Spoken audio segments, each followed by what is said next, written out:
दोस्तों, आज है 30 जून और आज का हम लोग सबसे पहले जो है बिहार स्पेशल ल्यूसेंट का देखेंगे। उसके बाद जो है डेली करंट अफेयर्स वो देखेंगे। तो आज का जो बिहार स्पेशल ल्यूसेंट का है वो बहुत ही इम्पोर्टेंट है और कल का भी जो है होगा। तो ये दोनों जो है आप लोग जरूर देखेंगे, इससे संबंधित प्रश्न पूछे जाते हैं। तो चलिए स्टार्ट करते हैं हम लोग कि बिहार की प्रमुख नदी घाटी परियोजनाएं कौन कौन सी हैं। बिहार में जो है 3 प्रमुख नदी घाटी परियोजनाएं हैं। पहला है कोसी परियोजना, जो कि कोसी परियोजना के अंदर ये विद्युत गृह भी है, और उसके बाद सोन बैराज योजना और गंडक परियोजना, ये 3 परियोजना है। इन तीनों परियोजना को कमांड एरिया डेवलपमेंट प्रोग्राम के तहत जो है 1974 में लाया गया था। ये तीनों परियोजना को अब एक एक कर हम लोग जो है चर्चा करेंगे और इससे जो है कितने नहर निकाले जाते हैं और जल विद्युत उसके बारे में चर्चा करेंगे, बताएंगे। चलिए स्टार्ट करते हैं। कोसी परियोजना एवं विद्युत गृह। कोसी परियोजना उत्तरी बिहार की बहुउद्देशीय परियोजना है जो 86 करोड़ की लागत से पूरी हुई है। इस परियोजना का निर्माण से इस प्रदेश की लगभग 3200 हेक्टेयर कृषि भूमि कोसी के अनिश्चित प्रवाह पथ तथा भयंकर बाढ़ों से जो प्रभावित थी। कोसी परियोजना की स्थापना 1953 में की गई थी, ये जो है याद रखेंगे। इस परियोजना के लिए नेपाल और भारत के बीच 1954 में आपसी सहमति बनी थी। 1965 में यह परियोजना बनकर तैयार हुई और 1966 में कुछ संशोधन किया गया। इस परियोजना के अंतर्गत हनुमान नगर अवरोधक बांध या हनुमान नगर बैराज और पुस्ते बांध जो है पुस्ते बैराज, ये 2 बैराज जो है बनाया गया था। ये दोनों बैराज का नाम भी आप लोग जो है जहन में याद रखेंगे। आगे हम चलें तो कोसी परियोजना से जो है पूर्वी कोसी नहर, पश्चिमी कोसी नहर और रामपुर नहर, ये 3 नहर निकाला गया, ये भी याद रखेंगे। एक तो बैराज का नाम याद रखेंगे, हनुमान नगर बैराज और पुस्ते बैराज। उसके बाद नहर में आपको याद रखना है पूर्वी कोसी नहर, पश्चिमी कोसी नहर और राजपुर नहर। ये तो एकदम रट लेंगे अभी ही, क्योंकि ये पूछा नहीं गया और संभावना है कि पूछा जा सकता है कि राजपुर नहर जो है किस नदी से निकलती है, तो कोसी नदी से निकलती है। इस योजना से 3.14 लाख हेक्टेयर भूमि सिंचित जो है संभव है। इस परियोजना के अंतर्गत कटैया नामक स्थान पर एक जल विद्युत गृह भी जो है बनाया गया, तो ये भी आप लोग ध्यान में रखेंगे। तो अब हम लोग जो है जानते हैं हनुमान बैराज के बारे में, जो कि कोसी नदी पर है। नेपाल में हिमालय की तराई में चतरा गौर से लगभग 45 किलोमीटर दक्षिणी कोसी नदी पर जो है एक 1149 मीटर लंबा और 72 मीटर ऊंचा जो है अवरोधक बांध भीमनगर के समीप बनाया गया, जो कि हनुमान नगर कोसी बैराज के नाम से जाना जाता है या प्रसिद्ध है।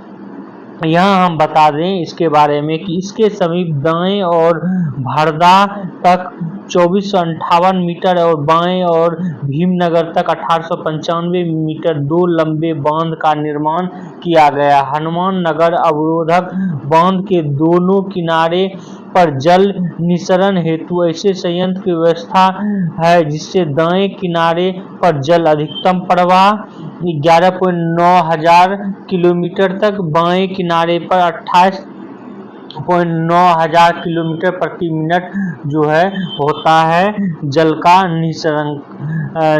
निस्सरण। अब जो है हम ये बता दें कि कोसी नदी चूंकि ये बाढ़ भी लाती है, तो बाढ़ को नियंत्रण करने के लिए तटबंध बनाए गए हैं।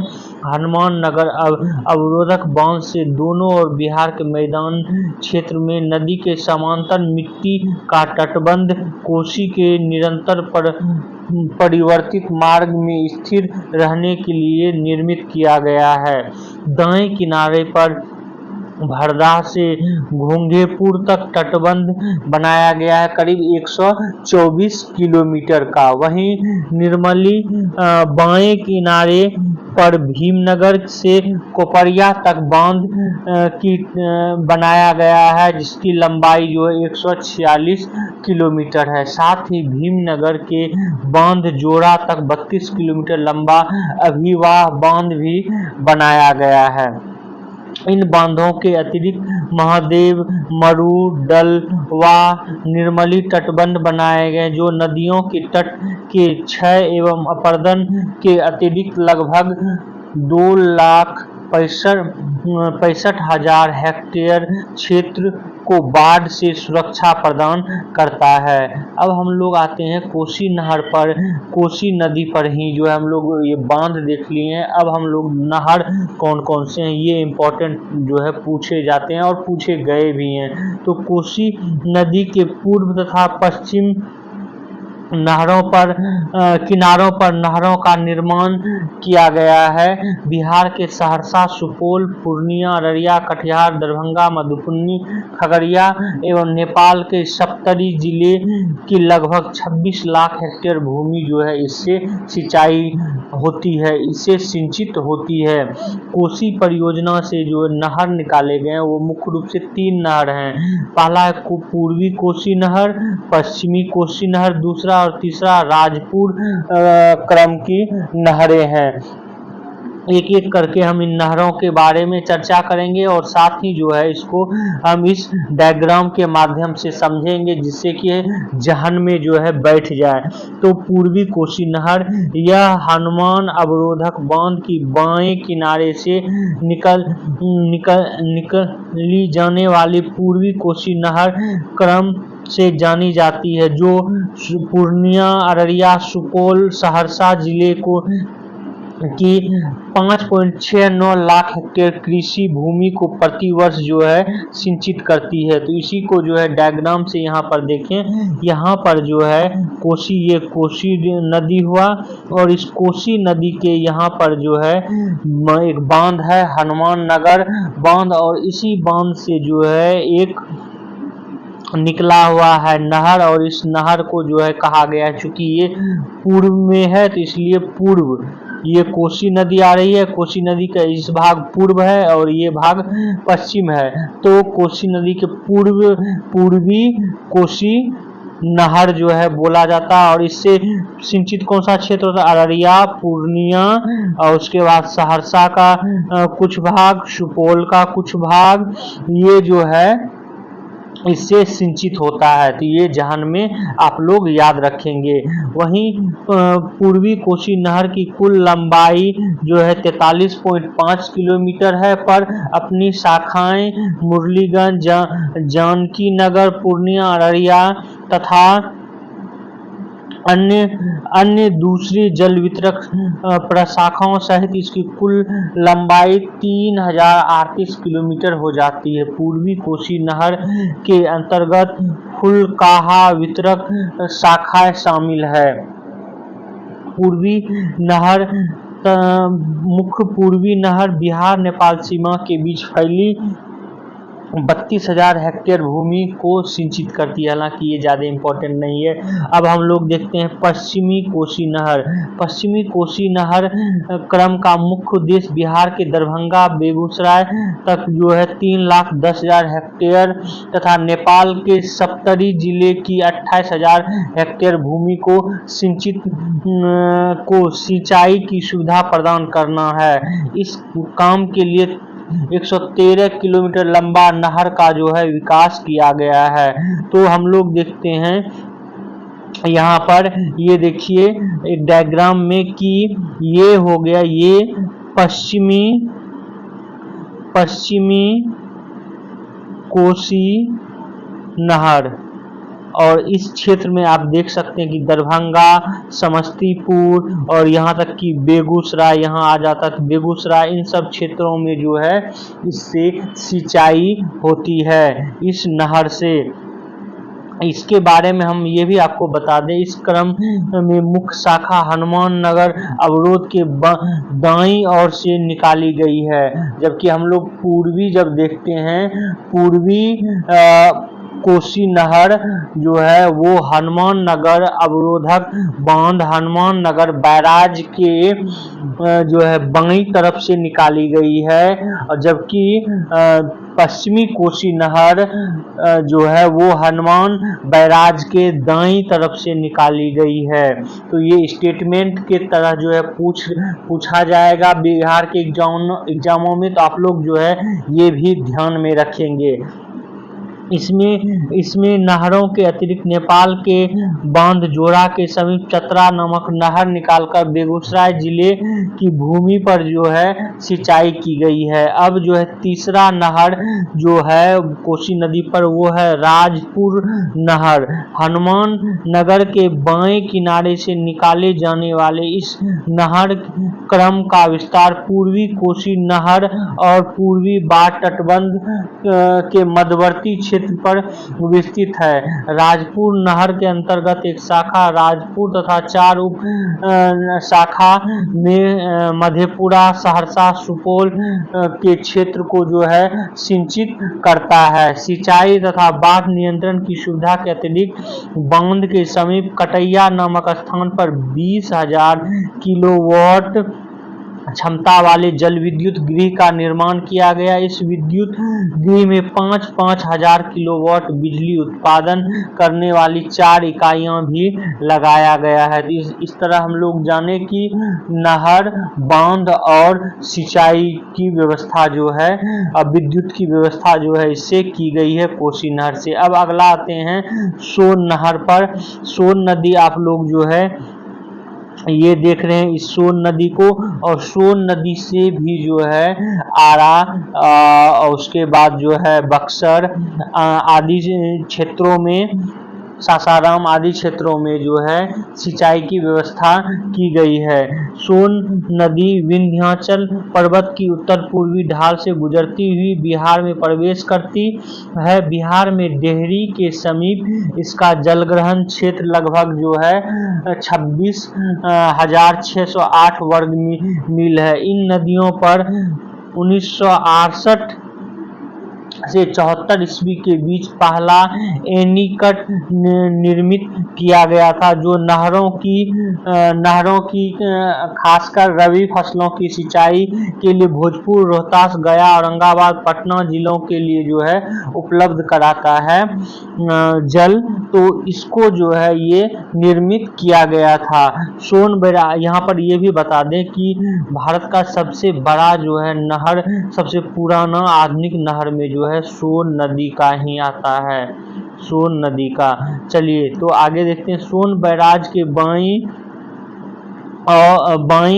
और जो है 59 स्पिलवे तथा 8 भूमिगत स्लूजवे और दाईं और 4 भूमिगत स्लूजवे हैं। इसके अतिरिक्त बैराज पर 6.7 मीटर चौड़ी एक सड़क भी निर्मित किया गया है। बैराज के दोनों किनारों को निर्मित कर केवल पश्चिमी तथा पूर्वी सोन नहर को पर्याप्त जल सुविधा। सोन नहर भी जो है पश्चिमी नहर और पूर्वी नहर में जो है बटा हुआ है। सोन की नहरों के अतिरिक्त परिवहन व्यवस्था भी यहाँ पर है। अब अगला आते हैं, तीसरा जो नहर परियोजना है वो है गंडक। बिहार में गंडक परियोजना भारत और नेपाल की संयुक्त परियोजना है। गंडक योजना के लिए भारत नेपाल के बीच 1959 में जो है समझौता हुआ, परंतु इस संदर्भ में 1960 में कार्य प्रारंभ हुआ। गंडक योजना यद्यपि बिहार में स्थापित है, परंतु इसके जो लाभान्वित है नेपाल और उत्तर प्रदेश भी इससे लाभान्वित होता है। इस योजना के अंतर्गत बिहार के भैंसा लोटन नामक स्थान में गंडक नदी पर भारत नेपाल सीमा के सड़क पुल के साथ साथ 837.8 मीटर लंबा बैरेज भी या बराज भी निर्मित किया गया। इसका लगभग आधा भाग बिहार, आधा भाग नेपाल में जो है पड़ता है। बराज के दोनों किनारे दो मुख्य नहरें हैं। पश्चिमी पूर्वी नहरें जो हैं खोदी गई हैं। पश्चिमी नहरें मुख्यतः नेपाल में प्रारंभ होती है, जबकि पूर्वी नहरें बिहार में प्रारंभ होती है। पश्चिमी नहरों का निर्माण बिहार में सीवान जिले के 5.6 लाख हेक्टेयर तथा उत्तर प्रदेश के गोरखपुर देवरिया जिले के 3.2 लाख हेक्टेयर भूमि को सिंचित करने के उद्देश्य से किया गया है। पश्चिमी तट से ही एक और नहर निकाली गई है जो नेपाल के भैरवा जिले में जो है सिंचाई की सुविधा प्रदान करती है। पश्चिमी मुख्य नहर की कुल लंबाई 192 किलोमीटर है, जिसका कुछ नेपाल में तथा बड़ा हिस्सा जो उत्तर प्रदेश और बिहार में पड़ता है। वहीं अब जब देखते हैं पूर्वी और पश्चिमी चंपारण, मुजफ्फरपुर, दरभंगा जिले के 6.8 लाख हेक्टेयर तथा नेपाल के लगभग 40,000 हेक्टेयर से अधिक क्षेत्रों में सिंचाई की सुविधा प्रदान करने वाली प्रमुख नदियों के रूप में ये कुल 238 किलोमीटर है। यहाँ पर हम ये भी आपको बता दें कि इस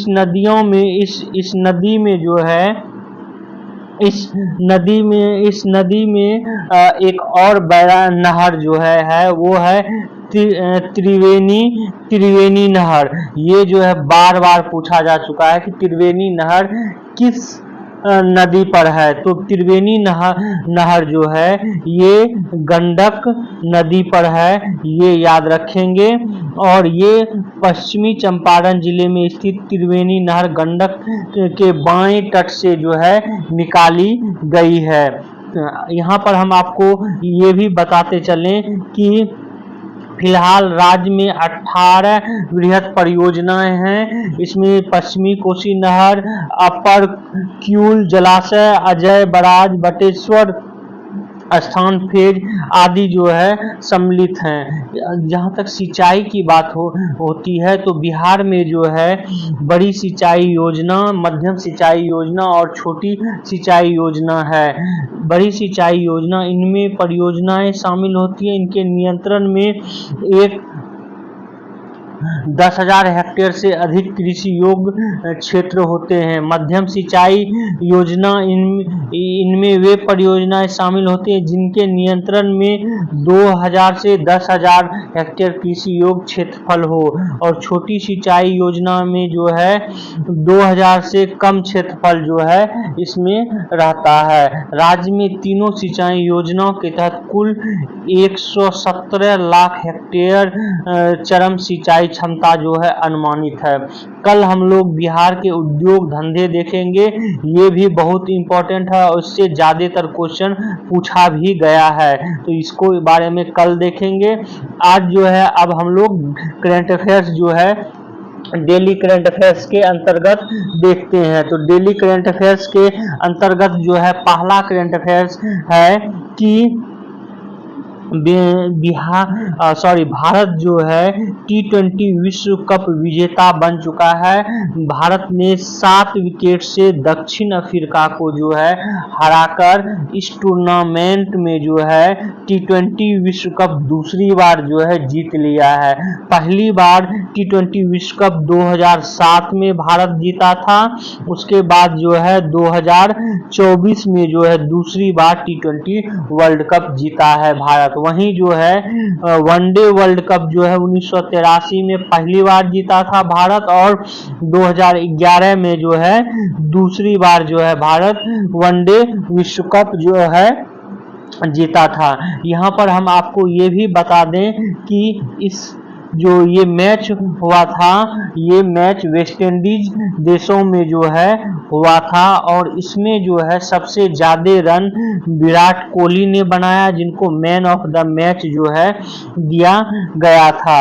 यहाँ पर ये भी बता दें कि इस पूरे विश्व कप में जो है सबसे ज्यादा रन किसने बनाया, सबसे ज्यादा रन, तो सबसे ज्यादा रन जो है ये बनाया है रहमान उल्लाह गुरबाज। ये जो है ये खिलाड़ी है कहाँ के, तो अफगानिस्तान के, अफगानिस्तान का खिलाड़ी है रहमान उल्लाह गुरबाज, जिसने की जो है सबसे ज्यादा रन बनाया है। वहीं पर सबसे ज्यादा विकेट जो है वो लिया हुआ है कौन, तो फजल हक फारूकी, और फजल हक फारूकी के साथ साथ जो है सबसे ज्यादा विकेट लिया है अर्शदीप सिंह, इस दोनों ने लिया। तो अर्शदीप सिंह ने भी 17 विकेट टोटल लिया है, और फजल हक फारूकी ने भी 17 विकेट जो है टोटल लिया है। तो ये भी आप लोग जो है ध्यान में रखेंगे। और फाइनल में मैन ऑफ द मैच किसको दिया गया है, तो विराट कोहली को जो है दिया गया। कप्तान कौन थे, तो रोहित शर्मा जो है कप्तान थे। तो ये जो है महत्वपूर्ण तथ्य आप लोग याद रखेंगे। अच्छा, यहाँ पर एक और महत्वपूर्ण तथ्य आपको बता दें, भारत जो है ऐसा पहली बार किया है कि एक भी मैच जो है नहीं हारा और वर्ल्ड कप जो है जीत गया। इससे पहले कभी ऐसा नहीं हुआ था कि कोई जो है वर्ल्ड कप लगातार एक भी मैच हारे हुए वर्ल्ड कप जो है जीत लिया हो। तो ये इंपॉर्टेंट था। अब अगला जो है हम लोग देखते हैं करंट अफेयर्स। पहली बार 2 सहपाठी जो है संभालेंगे थल सेना और नौसेना। एक्चुअल में है क्या कि जो है आज दैट मीन्स की रविवार को 30 तारीख को 30 जून को जो है 30वें थल सेना प्रमुख जो है लेफ्टिनेंट जनरल उपेंद्र द्विवेदी जो है बनेंगे। ये जनरल मनोज पांडे का स्थान लेंगे लेफ्टिनेंट जनरल उपेंद्र द्विवेदी। और इससे पहले जो है एडमिरल दिनेश त्रिपाठी जो है एडमिरल दिनेश त्रिपाठी 30 अप्रैल से ही नौसेना के जो है प्रमुख हैं। तो और ये दोनों जो हैं सहपाठी रह चुके हैं। तो आपको यहाँ ये याद रखना है 30वें थल सेना प्रमुख कौन बने हुए हैं, तो लेफ्टिनेंट जनरल उपेंद्र द्विवेदी जो है 30वें थल सेना प्रमुख बने हैं, जबकि एडमिरल दिनेश त्रिपाठी जो हैं ये नौसेना के प्रमुख हैं और दोनों जो है रह चुके हैं एक रूममेट की तरह भी।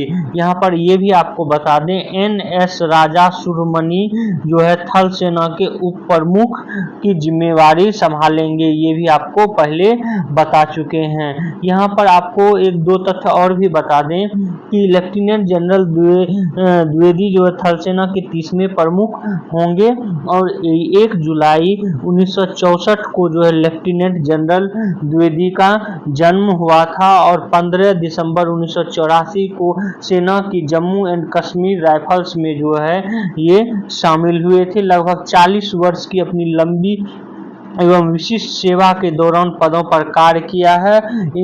इनमें रेजिमेंट की कमान जो है इन्होंने जम्मू में और असम में ये सब में जो इन्होंने संभाला भी है।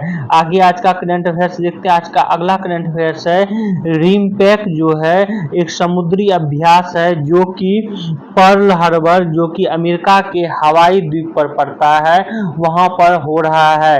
और ये जो है विश्व का दुनिया का सबसे बड़ा अंतरराष्ट्रीय समुद्री अभ्यास है रिम ऑफ द पैसिफिक जिसको कि रिमपैक कहते हैं। यह 29वें संस्करण का जो है आयोजन पर्ल हार्बर में हो रहा है और भारत की तरफ से जो है INS शिवालिक ये भाग लेगी, INS शिवालिक जो है भाग लेगी।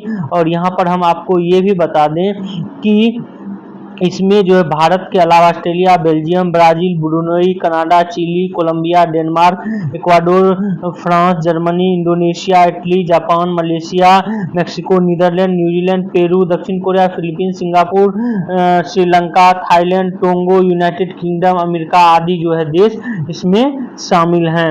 वहीं पर जो है आज का अगला करंट अफेयर्स है, ये है कि टाटा समूह जो है ये फिर से देश का सबसे मूल्यवान ब्रांड बन गया है। इन्फोसिस दूसरे नंबर का मूल्यवान ब्रांड है और बैंकिंग व फाइनेंस क्षेत्र के HDFC जो है तीसरे नंबर की जो है मूल्यवान ब्रांड है। तो टाटा समूह को आप लोग याद रखेंगे, ये मूल्यवान ब्रांड बन चुका है।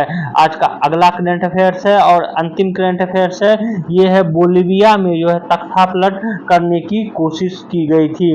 बोलिविया जो है दक्षिण अमेरिका का एक देश है बोलिविया, जहां की तख्तापलट करने की कोशिश की गई थी, लेकिन जो है सेना के प्रमुख द्वारा, जिनका नाम जो जनरल होज जूनिगा है, और इनको जो है गिरफ्तार कर लिया है पुलिस ने।